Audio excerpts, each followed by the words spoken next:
हमारा सनी की तह बलमुआ मिलल तहरे बा, हमारा सनी की तह बलमुआ मिलल तहरे बा।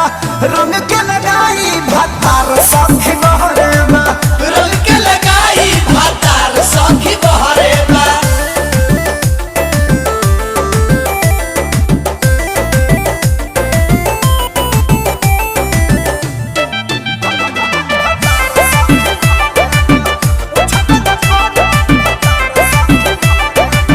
चढ़त फगुना परेशान रहतानी रे, दोहकत काया रोज दुख सहतानी रे।